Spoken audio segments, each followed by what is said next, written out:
Hello, everyone, and welcome to episode 14 of the Hammer Territory podcast. I am your host, Brad Rowland, coming to you on a Sunday. It is Memorial Day weekend, and I'm recording this podcast about 8 p.m. Eastern Time. That will become important in a moment when we get to our guest on today's podcast, and that is Grant McAuley of 92.9 The Game. He covers the Braves extensively across the internet, not only there, but also at From the Diamond, his own show, as well as Battery Power on the video side, along with Chris Willis, Locked On Sports Atlanta, on YouTube, 11 Alive, all those kind of places. Grant is everywhere, and he's been covering the Braves for a long time in a very comprehensive fashion, so I'm excited to bring him in a moment. At the top of the podcast, I should also tell you that we are part of the Foul Territory Network, and please give the show a follow and a subscription on your favorite podcast platform of choice. You can find us on Spotify, you can find us on Apple, Overcast, all those places. You can find us at Hammer Territory, and the link should be available in the description of this podcast if you are listening on Foul Territory today. So, without any further delay, here we go. Myself and Grant McAuley diving into all things Braves on Sunday, May 26th.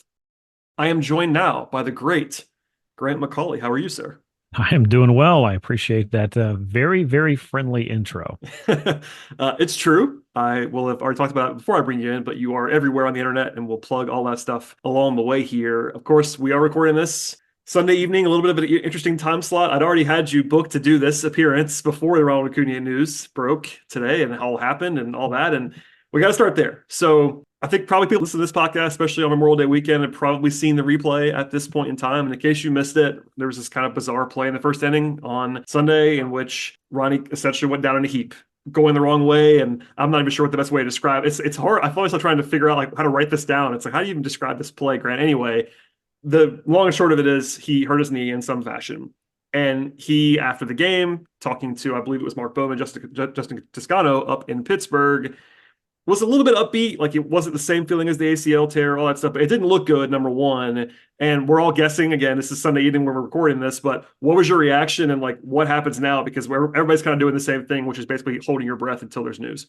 Yeah, well, there was that part, the holding your breath part. And then there was the, oh no, here we go again part that you can't unsee Ronald Acuña Jr. going down like that and not think about, 3 years ago when he went down and his season was over. So I think that was the initial worry.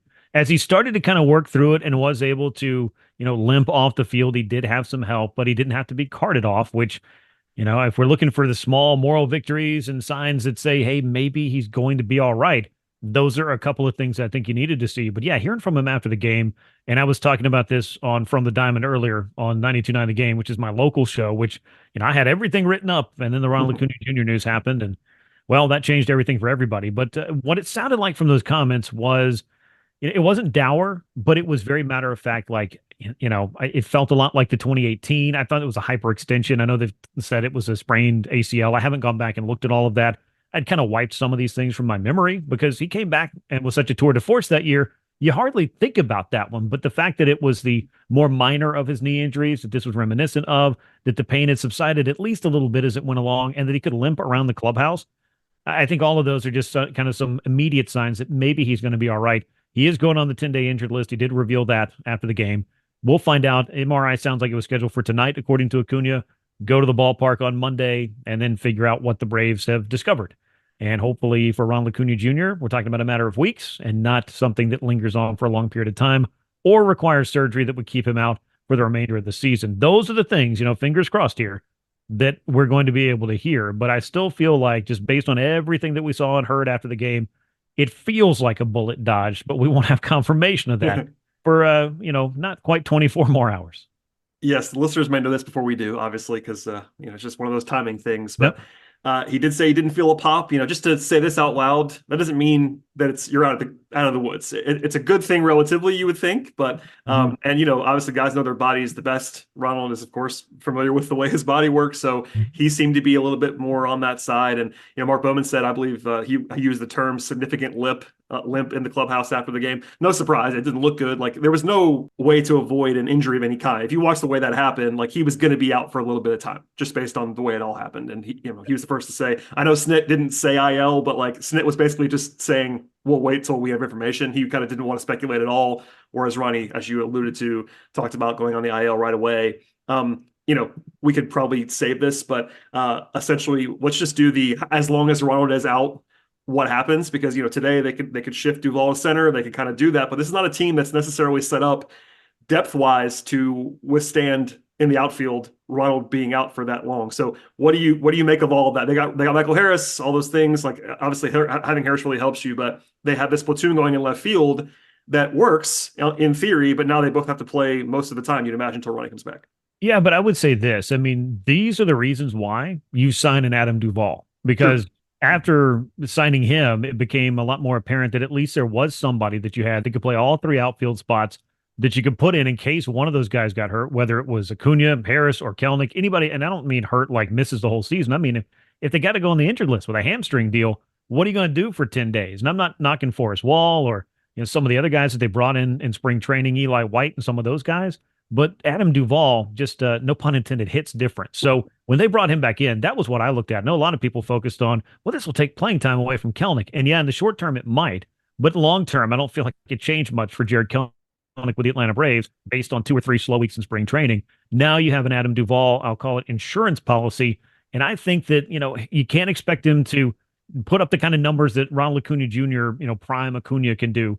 But Adam Duvall has been a pretty good player for a long time. And I think as he plays more on an everyday basis, that could be helpful for him. And I don't want to use the word excited, but I'm interested to see how this plays out for Jared Kelnick, who certainly felt like he was going to be the everyday left fielder with no caveat whatsoever. And then the Duvall thing kind of changed up. But talking to both of those guys, I mean, there is a kinship there. And I think that Kelnick's even said, look, having Duvall here, I've learned a lot from him. It's allowed me to kind of space out some of my at-bats and really kind of get inside of what's going on rather than feeling like young player playing every day, figure it out, be productive. Here's the pressure. Can you handle it that he had in Seattle? So it may sound like kind of an evasive answer, but I felt like there were some benefits maybe to that platoon. But after doing it for a couple of months, I mean, let's see what Jared Kelnick can do, because I do feel like he has the potential certainly to be an impact type bat. And maybe this is the opportunity where he's able to show some of that. So from a depth perspective, I would expect Forrest Wall probably to get the call up.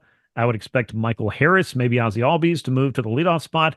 And then after that, hopefully get Austin Riley back this week. That would make a big difference. Sean Murphy on his way back from the injured list. I'm sure we'll get to all that stuff later, but I kind of joked earlier today that, sometimes you say it's 1 step forward, 2 steps back. Well, for the Braves lineup, it felt like they were about to take 2 steps forward, getting Riley and Murphy, and then they got to take at least 1 step back for Ronald Acuña Jr. here, but we'll see what the time frame is. And all of those things kind of coming together.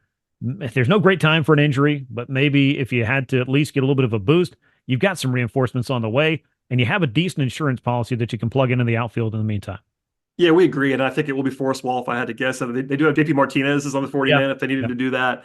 But Wall's been up, he's been around, and we kind of know what he is. He's not they don't want him to hit, but he can do other things and be around. And we will see again. It's worth coming back to, and we will. Hopefully this is not the case, but if it is a long-term injury for Acuña, then there's discussion of, do you have to go out and get somebody in the future? And we'll save all that for later. But it is in the short term, they do have 3 starting caliber outfielders to play, which is not everybody has that. Right. One quick one, Grant, because somebody asked me today.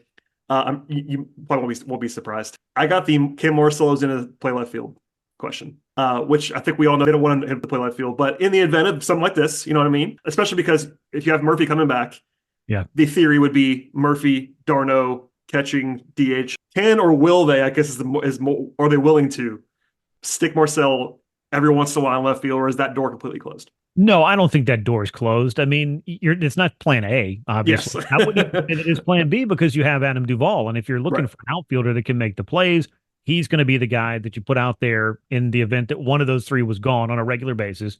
And Kelnick's a very good left fielder, so you kind of have that covered. And I don't feel like you want to so much avoid giving Kelnick that opportunity against some lefty starters or whatever the case is. But if you needed him, I would say it's more likely he sees time in left field than he sees significant time at first base, which he would be very excited about, just getting any opportunity to play first base. And he's worked very hard at that, to his credit. But Marcel, he makes his living with the bat. He has been the driving force of this offense. I just don't necessarily feel like you have to, at least as your first option, start kind of messing with all of the pieces on the board. Let's just figure out a way to plug the hole and see exactly how long you're talking about with Ronald being down. We agree completely. And it is useful to have Marcel be able to play first base in the event something happens to Matt Olson, but we're all hoping that will not happen. You don't have to have him do that, but worth at least asking. And I understand why people were asking the question, because again, like you referenced, Marcel's been the guy in the lineup that's really been fantastic all year long. So having a guy like that who might be able to plug a hole if you needed him to wouldn't be the worst thing. But I agree with you. Like, go out there with Kelnick and Duvall as much as you can, and then reassess if you need to down the line. There's plenty more to talk about beyond the Ronald Acuña injury follow information. We'll have more on that in a second. But first, a word on AG1 from our guys Scott Braun and Eric Kratz of Foul Territory. Kratz here from FT. I wasn't feeling as focused as I wanted to be and heard some buzz about AG1. Since drinking AG1 daily, I've felt energized, locked in, and ready to hit the day. Braun here. That's because AG1 is a foundational nutrition supplement that supports your body's universal needs like gut optimization, stress management, and immune support. Since 2010, AG1 has led the future of foundational nutrition, continuously refining their formula to create a better, smarter way to elevate your baseline health. Kratz, not only did I replace my multivitamin with AG1, but I love that every scoop also includes prebiotics, probiotics, and digestive enzymes for gut support. That's a big deal for me. I recommend AG1 to fam and friends because it's tested for 950 contaminants and NSF certified for sport. Kratz, we're both traveling a lot too, and those travel packs are clutch. I drink AG1 daily to support gut health so that we can dominate the day. So if there's one product to recommend to elevate your health, it's AG1, and that's why we're excited to welcome them as a new partner to the FT network. If you want to take ownership of your health, it starts with AG1. Try AG1 and get a free 1-year supply of vitamin D3K2 and 5 free AG1 travel packs with your first purchase at drinkag1.com/foul. That's drinkag1.com/foul. Go check it out. All right, Grant, I had this teed up before we start talking about Ronald, but the offense has not been great. I'm sure you've been asked on every single appearance on your show, everywhere you do a talk about the Braves. I know I have been for basically a month now. It's just what's wrong with the offense. And fortunately, it's a little bit more upbeat today than it would have been yesterday. They had a really good game today as we're recording on Sunday.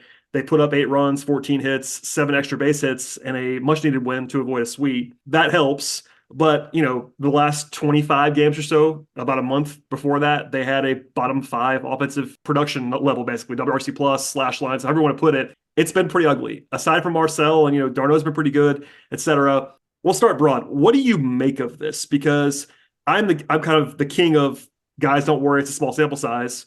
But the old saying, of course, is wait till Memorial Day to check the standings, all this, and now it's Memorial Day. So what do you make of this? Because individually, it's kind of explainable, but at the same time, this is an offense that was historically fantastic a year ago and has been anything but that so far. Yeah, and it's a collective struggle, and I think that's what, and I've used this word a lot. I used it probably too many times on my show today, baffling. Like, I don't have the answers for how the entire lineup can have this extended amount of a lack of production. And I'm going to throw some numbers at you that I hate to be the bearer of bad news. Just threw out a few that weren't so great. It's not just a bottom 5 offense. If you go back to April the 26th, that's 1 month, it is the worst offense in baseball. The Braves have scored 87 runs in their prior 26 games, discounting Sunday. And I'm not throwing it out because it would skew the numbers. It really wouldn't help that much. But they have been averaging just over 3 runs per game. 30th in Major League Baseball. I did not have any period of time where 29 other teams in baseball will be outscoring the Braves for a solid month. That kind of blew my mind. Collectively, the Braves offense over that 26-game sample has been worth 1 win above replacement, according to Fangraphs. That I did not have on my bingo card either. But then you start to look at, okay, well, who's the best offense in baseball? Surprise, it's the Philadelphia Phillies. In the same amount of time, 28 games for them, because they didn't have some rainouts the Braves had to deal with, they scored 179 runs. So they have more than doubled the output of the Atlanta Braves over the last month. I knew the Phillies were good. I just, again, didn't have anybody doubling up on what the Braves could do in a calendar month offensively. I thought, if anything, the question for this club was going to be health. Was the pitching staff going to be able to hold it together? What were some of the new additions going to be able to do? I had almost next to no worry about the offense, and that's not expecting them to hit 307 homers and slug 500 as a team again. I just thought, okay, well, guys will go through highs and lows, but nobody's going to go through it all at the same time. And I have been extremely wrong, because outside of Marcell Ozuna, who's had maybe one slow stretch of about a week, everybody else has gone through it for 2, 3 weeks, a month, whatever it is. And it's crazy to see the Austin Rileys, the Matt Olsons, the Ronald Acuña Jr.'s, Michael Harris, who's chasing a lot of pitches this year. He's had some production, but I don't know. I mean, that's just the kind of adjustment that I feel like he's going to look into making, and he's talented too, and he's shown it the last couple of years. He can make those adjustments, but everybody at the same time, then you take away Sean Murphy for 2 months. It's just a lot to overcome. So I don't have the answers for why it's all happening. I just have to believe that with 2/3 of the season left, this is a club that's capable of playing much better, and I expect them to do that both individually and collectively, because these aren't guys that we're talking about are out of their prime or were one-year wonders. I mean, these are annually very good performers, but for some reason, somebody turned the lights out on most, if not all of them, for a significant amount of time, and I just didn't expect that. No, we're 100% in agreement there, and I think it's the weirdness of, like, for instance, this is a very unscientific thing, but I did the old MLB.com last 30 days, which is essentially the exact time frame you just referenced, right? There is one guy on the roster above a 728 OPS in the last 30 days, and it's Ozuna. Surprise. Matt Olson is second, right? And Matt Olson's been better lately. He seems to be, I don't want to get over aggressive here, Grant, but he's coming out of it seems like. Home run today, like looking like himself again. But that's just another example of, you referenced the fact these guys are not one-year wonders. Like if it was Michael Harris, and the sample size is a little bit smaller, if that was one of the guys, it's understandable, right? But Riley's hurt, that's part of this too, and Murphy not being there. We'll come back to those guys in a second. But Olson, pre-injury Ronald, Ozzy, these guys are established stars, and this is an offense set up. This is, again, very simple, but it's set up to be, when you have two or three guys maybe slumping at once, the other two or three stars, other three or four stars you have, in theory, would be themselves during that period of time. So you're never going through an extended period of time where you only have one or two guys hitting. A lot of clubs have that, where like they can't afford their stars to be slumping ever. This is a team that's set up to, I would say, almost specifically go against that when you have 6 or 7 guys who are star level performers on the offense. And so far, one of them has played that way. And again, part of that is Riley not being there. But even when Riley was there, he's not been himself this year. I think he would admit that. Sean Murphy is a really, really good player, but he's not someone who's going to single-handedly transform your offense. So we're saying the same thing. It's just a really interesting situation. And now, again, if we're thinking, even if it's a short-term couple of weeks, taking Ronald out of it, and Ronald's not been in the Superman version of himself this year too, but you start to get the bottom of the order, it's not exactly imposing some of these games. All respect to guys who I have value, from Arcia to the way Kelnick's played. They do things well, but those guys are not the same caliber of projectable hitters that you're talking about, your top guys. So when they're all kind of out at the same time, it really does kind of get a little bit dire. Even if I'm someone who is again preternaturally disposed to being like, guys, relax. I'm having trouble saying that all the time now because people keep asking me, and I'm like, just wait another week, I guess. I'm not really sure. I mean, I've said, I don't have the answers for this, and I feel like I keep saying the same thing. And I want to do shows that are compelling and interesting, and right. I don't have the answers for how this all happens at once, other than to say sometimes it's just baseball. When you think you've got it figured out, it's the old Roddy Piper line. Just when you think you have all the answers, I change the questions. That sometimes is the game of baseball. But you're right about the lineup in that, when you've got Riley going, and obviously Ronald sets the tone for the whole thing. Ozzy Albies, Matt Olson, Marcell Ozuna, the catching duo of Murphy and d'Arnaud basically counts for another 30 homer, 100 RBI guy. Michael Harris. It allows for the Orlando Arcias and the Jared Kelnicks, and even to a lesser extent the Adam Duvalls, to not really have to be a featured bat, because other guys are going to do the heavy lifting. But you're seeing this year that with Ronald struggling, Ozzy goes in the IL, he comes off, he's not the same as he was before. And I don't know if that's injury related or just highs and lows of the baseball season. Right on through the middle of the order, the only guy who's really been able to swing it consistently has been Marcell Ozuna. And I don't know about you, and I said this quite a few times already this year, I did not know that if you told me a year ago, I would be saying, where would the Braves be without Marcell Ozuna? I would not have had that on my bingo card either. And I feel like I have worn out the bingo card joke this year because I'm still grasping for answers and trying to figure out how there was a scenario where this Braves team and this offense has this much trouble for this long. We totally agree on that. And, one more thing on the offense before we get to a little bit of pitching talk on this podcast, as soon as Monday, we could see Riley and or Murphy. We don't know that, but that's kind of the consensus that's kind of been out there from the beat writers, the guys around the team this week. Could be both of them even. I mean, I don't want to get over my skis as people listening to this maybe after the game, because it's a Monday afternoon game, so TBD. But soon seems to be the general consensus on both those guys. Before we get to that, I have a question for you. Do you care about the Braves' handling of Riley in the IL situation? I tend to not very much. All I would say is that, in a vacuum, would you want to have 2 full weeks with one guy down on your roster, you would say no to that. But for this team in particular, how they handle their roster, it seems like it's not a big of a deal to me. But I'm sure you've seen the discussion. It's been everywhere, like especially nationally. And I get it. Like you see a guy who's a star in Austin Riley and being out for 2 full weeks without being on the IL is kind of like, what's going on here? But that's a long setup. But like, does this bother you at all, the way they handle this? Or is it just kind of like the way it broke down? Yeah, this may not surprise you, but no, it really doesn't. And I mean, in hindsight, if you knew he was going to be out for 2 weeks, yeah, I think they put him on the IL. Yes. But that's how they kind of arrived here was, okay, he went out, then they got the MRI done, and it didn't show anything major, and it was just kind of an inflammation thing. And then I talked to Austin Riley, like, what, about a week into this whole thing? He's like, I'm better. It's just kind of, I still feel a little bit, it's not pain anymore, but they don't want me to swing the bat yet. And until I can do that, there's not much I can do. Then it started to become, all right, we can only backdate it 3 days. So if he's missed a week or 8 days or whatever it is, now you're ruling him out for a whole nother week. Do you really want to do that? Or do you feel like he's going to get on the other side of this thing and come back? They don't want to miss more time with him than they have to. But you pointed out some of the roster, restrictions for the club in that here's the restriction is you can't bring up another pitcher. If they could have done that, I think he ended up on the IL. Yeah, I think they would have done it and just said, okay, that's just kind of what we're going to do. But you have to have 13 hitters and 13 pitchers on your roster, and that's it. But yeah, you had Zach Short came over, played pretty well for a minute. They just went out and got Joey Wendell. We'll see if he factors in. And Luke Williams kind of filled in there. Nobody's going to replace Austin Riley. You're not calling anybody up that's going to play as well as he would. But they were able to get through it. The universal DH certainly helped out with that. And I think there was maybe a time or two where I looked and thought, yeah, if they had one more guy that could have pinch run, I think in an extra inning game, it would have been helpful. But otherwise, there really hasn't been that much, to be honest with you, that you felt like, okay, they've done themselves a major disservice here.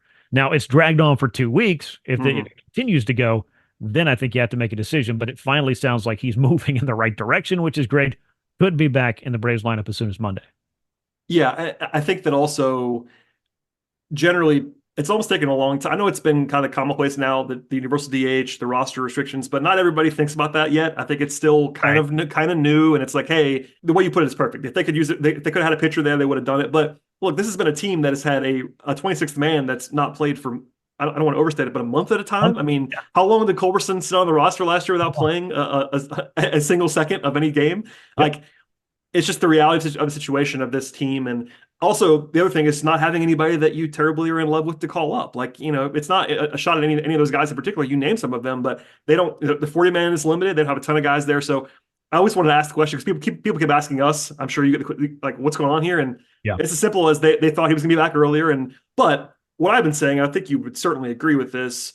A guy like Austin Riley, I know the Braves have been not playing that well recently, but a guy who's signed forever, a star player. The last thing you want to do is rush the guy. Like it's May. Like you don't want to. There's no reason to take any fraction of a chance on Austin Riley re-injuring something and being out for another month. Like there's no reason to do that. And that's what he said. He said, "Look, I mean, I don't like not being out there either. But the thing they're telling me right now is to go day to day with this to get the treatment." He was able to do some fielding work and kind of ramp up and do some baseball activities. But he said, and I quote, "I don't want to have to revisit this," and that's why he did it the way that he did, following their protocols in place. And even though it seemed weird and he didn't end up on the injured list, I think everybody will be happy to have him back and having given him enough time to feel like this is truly behind him.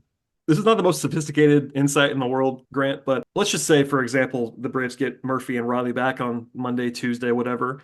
Just the vibes, looking at a lineup and seeing those guys in the lineup compared to what they've had the last couple, maybe that'll help unlock some bats in general. It's like, hey, I think the Murphy thing has almost been underplayed. I think Sean Murphy generally gets under-discussed. Like he's a star player and does not always get discussed that way. And part of that's having d'Arnaud, who's I think the best backup catcher in the league. That's what I've always said about Travis. But still, you're still going from Sean Murphy to Chadwick Trump, and that's a big drop. And then you throw in Riley. So it's not as simple as this. It doesn't fix all the issues. We already talked about this. It's not a one thing solution. But having 2 more all-stars come back, even if Ronnie is down for a while, just the difference there, just the depth of the lineup more than anything else, should in theory help a lot. Yeah, I mean, maybe, again, there's never a good time for an injury, but if something was going to happen to somebody, if it times out where you're getting a couple of other big somebody's back, they can't hurt. It has to help at least a little bit through just, pure osmosis of, okay, well, we look a little bit more like our lineup or our old selves. And hopefully with a short-term prognosis of this injury for Ronald Acuña Jr., they can have the whole band back together at some point very soon. If not, 3-4 weeks from now. Ronald seemed to think it might be a month-long thing for him, but Sean Murphy being gone for 2 months, I don't think people talked about it a lot. In fact, the last couple of weeks, the only time I've heard his name brought up is people want to know why they traded William Contreras. And yeah, well, good for him. He's doing great. I mean, if he was around, that would certainly be helpful. But to get good players, you got to trade good players sometimes. And, you can't have them all. You can't keep them all. And certainly hindsight is not going to undo trades for times when people got hurt that you didn't plan, because you never planned for guys to be hurt. And Sean Murphy is very, very good. People will be remembering that once again in the near future. I'm not going to keep you forever, Grant, but some pitching before we get out of here. Number one, Chris Sale has been unbelievable. Now, we all kind of understand this, but he was, again, fantastic on Sunday. 7 innings, 1 run, 8 strikeouts. He's got an ERA in the low 2s. My favorite stat of the year for Chris Sale is the 78 strikeouts and 9 walks that he has. That's an absurd ratio. It's been even better than that in recent days. My colleague, Scott Coleman, who made this bit all winter long. We look smart now. It's more of a, squirrel finding a nut every once in a while about how Chris Sale has always been good when he's been healthy. It's basically never been the case. He's never been bad. He's either been hurt or he's been good. Yeah. And even us, we were not anticipating this because he's been just unbelievable so far. But what do you make of this? It's a very broad question, but like a guy who's in his mid-30s, who's been banged up for several years now, performing at a top 5 Cy Young level to be conservative is just crazy. I know it's 10 starts, but it's 2 months worth of activity. And by the way, it's not fluky. The peripherals are fantastic. He looks great.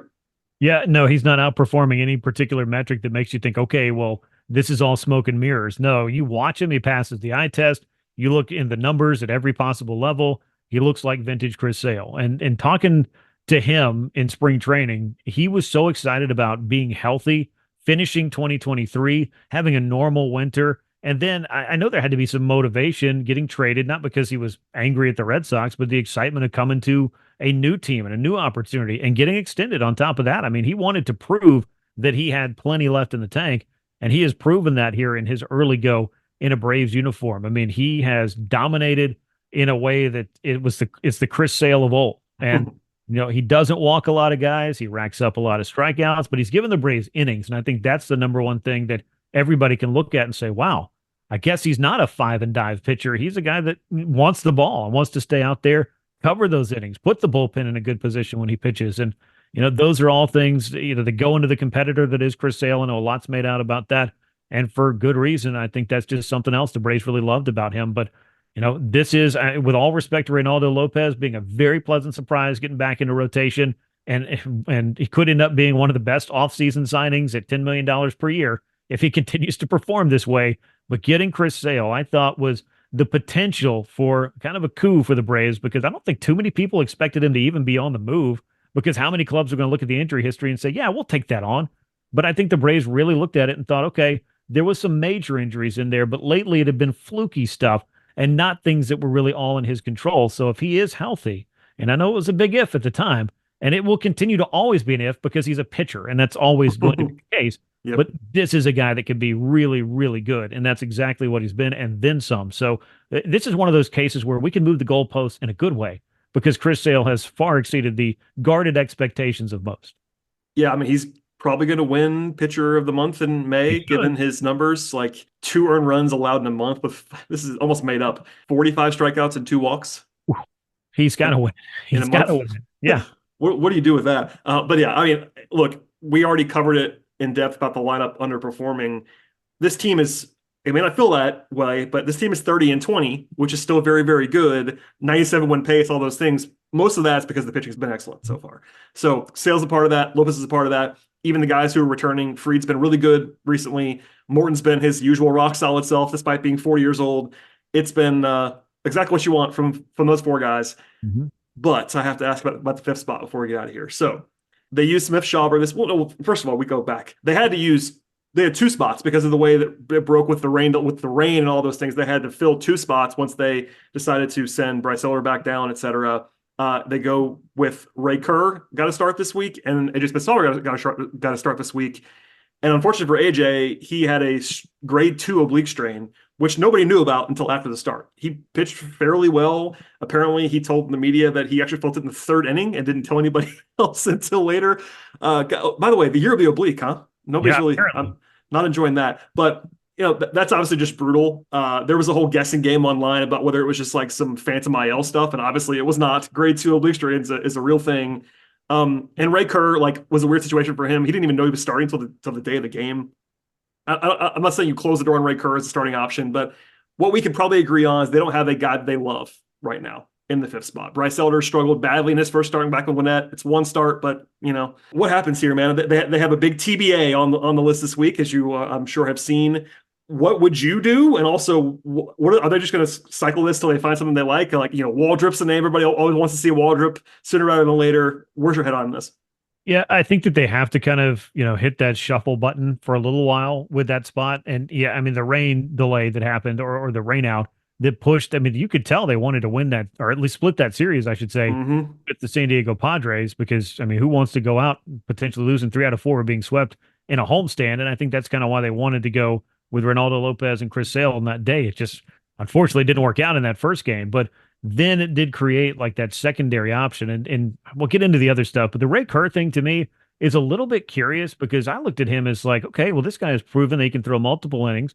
He could be kind of the long guy there. I know Jesse Chavez often gets that call, but wouldn't it be nice to have a lefty that throws hard and has good strikeout stuff that could also kind of serve that role?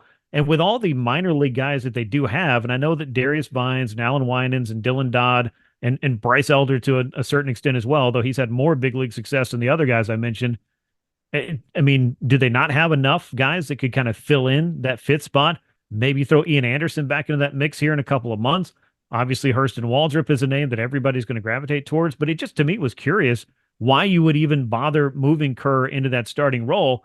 I'm excited for the opportunity if he's excited for the opportunity, but I guess we'll kind of see how that all plays out. I just think he can make a bigger impact in the bullpen, and I'll put my soapbox over to the side on all of that.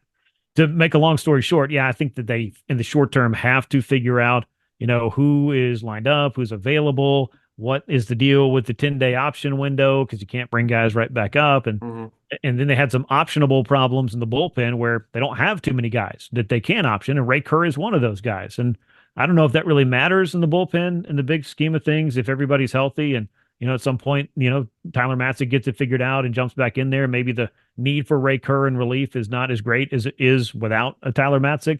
But, it's not a position that you want to be in. But the 4 starters that you do have, even without Spencer Strider, have been pretty unbelievable. The proven big league guys. I went back over that same 26-game sample where I told you the offense was the bottom in baseball in terms of runs scored.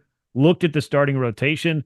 They have been terrific. And if you do, and I know this is cherry picking, but if you take that 26-game sample, remove the 4 starts by Bryce Elder, and just look at Max Fried, Chris Sale, Reynaldo Lopez, and Charlie Morton, these guys have pitched to an ERA just over 2. That's 4 starting pitchers over the course of that time in 22 starts. They've been posting up. So the rotation is in pretty good hands, but they do want to get at least some consistency, some continuity, some quality starts out of that 5th spot if possible. But with those other guys doing so well, it is helping out the bullpen a lot. And we've seen Max Fried really leading as well in this regard. I mean, we talked a lot about Chris Sale. Max Fried getting back to being who he truly is has been a pretty good development for the Braves with no Spencer Strider. Yeah, he's been unbelievable for sure. And it's a good problem. I always try to stress that almost no one has a 5th starter that they like. That's not satisfying to Braves fans, but it's just every team has this problem. It's just a little bit magnified because, and in fairness, if they had Strider and suddenly Lopez was your 5th starter, you'd be on cloud 9 right now. I mean, everybody would be dancing in the streets, and I get that, but most teams don't have a perfect 6th, 7th, 8th option, and maybe we'll see Waldrop, maybe we'll see Ian Anderson. You reference is a good time to keep him in mind. He's still not like imminently there, but another arm to throw in the mix, and they have options. I mean, that's the one thing that they do have, and it's not necessarily the most impressive allotment of guys, but they have several of them. And honestly, as much as like pick a guy, Winans or Darius Vines, those guys are as good or better than most teams' 5th starters are. They just are. They're just not the same as Morton or Sale or Lopez or Fried. Big drop off from there. Graham, I'm gonna let you go, but the Braves do have a 7-game homestand this week that begins on Memorial Day afternoon against Washington and Oakland. If that's all I tell you, it sounds pretty appetizing, right? 2 teams that are not necessarily fantastic. Now, they're both better than they were a year ago so far. They've been competitive. Oakland in particular was a disaster last year. They've been more competitive this year. But it's still objectively true to say injuries, all that stuff, these are two teams that are not as good as the Braves, and they're playing them at home. Opportunity, you would imagine, to rack up some wins in theory. Again, it's baseball. You can't predict it, but on paper, a pretty favorable spot here. Yeah, I mean, you certainly hope that a couple of series wins are out in front of the Braves here, but as we know, the game is not played on paper, and it is not. Both of these teams are better than they were a year ago, and they have been competitive, and maybe surprisingly so in the case of Oakland, who everybody was just pretty much writing up as maybe a chance to be the worst team in baseball this year. They've had some younger players that have kind of stepped up. They've been a little bit surprising and, dare I say, a little bit fun, despite the fact that their situation has been anything but fun for baseball fans to talk about, let alone stomach. So I'm interested to see what the Oakland Athletics look like. I'm kind of happy that I don't have to see the Washington Nationals 19 times a year, and not because, Yes. It's not a knock on the on-field staff, but it just, the last few years, it hasn't been the most competitive matchup between the two clubs, and that was a lot of divisional play.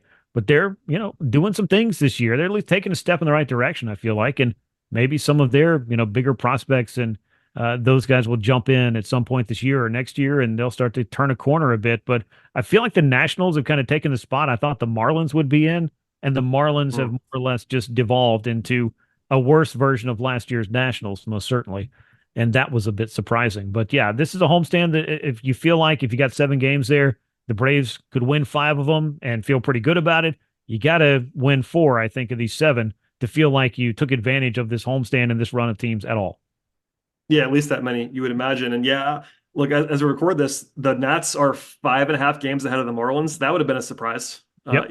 Even as someone who was skeptical of the Marlins coming into the year, being 5.5 games worse than the Nationals was not something that I had. To use your phrase, Grant, on my bingo card coming into the season. Thank you for all the time, my friend. Please, I know you have like 100 things to plug. You and I are aligned in this regard where we have like 7 jobs. But please tell people where they can find you. If they somehow don't, I'm sure most people that listen to this podcast know your work, but if they don't, where can they find? Yeah, no, I really appreciate you having me. It's always good to talk Braves with you guys. And sorry, I missed Scott on the way through, but maybe we can get like the whole trifecta. I'm not sure he's ever coming back. I mean, Scott, he might just move to Italy at this point. I think it's where he still is. He's over there somewhere, Europe. Okay, I didn't realize he had taken that kind of vacation. Oh yeah, he's been gone for 2 weeks. I mean, I can't. Wow. Every once in a while he'll text me back, but it's every once in a while. International Braves correspondent Scott Coleman. That's right. He's pretty good. But no, I appreciate you guys having me as always. Really enjoy listening to your stuff as well. And if anybody would like to listen to some of mine, I've got plenty of places for you to go. From the Diamond, wherever you get your podcast, as well as FromTheDiamond.com, which will give you a link to all the other things that I'm doing. I do a Battery Power YouTube show. I also do the Locked On Braves postcast, which will be my next stop after we record this, to talk about the Braves Crazy Sunday. You can find that on Locked On Sports Atlanta on YouTube. I appear on 11 Alive here locally. I'll post those videos on FromTheDiamond.com. I also write for the Marietta Daily Journal, and you can check those things out. Links on social at Grant McAuley on most platforms. And again, I really appreciate all the time. And thank you for letting me take so much time to plug all those things, because it's hard to get to very quickly these days. It's an incredibly long list of outlets. Most of those are Braves. I mean, that's the thing. Like, it's hard to cover the same team for that many places. So I certainly admire your work, Grant. Thank you for being here. And also not canceling on me in the midst of what could have been is a very busy day now, especially with the Ronald news. So thank you for doing this. I really do appreciate it. Please subscribe to this podcast. Please follow all of Grant's work. We'll sign off here for now. We'll have more coming up this week. I'm not sure exactly when, Monday or Tuesday. If we get Ronnie news, maybe we'll do an emergency podcast. Hopefully not.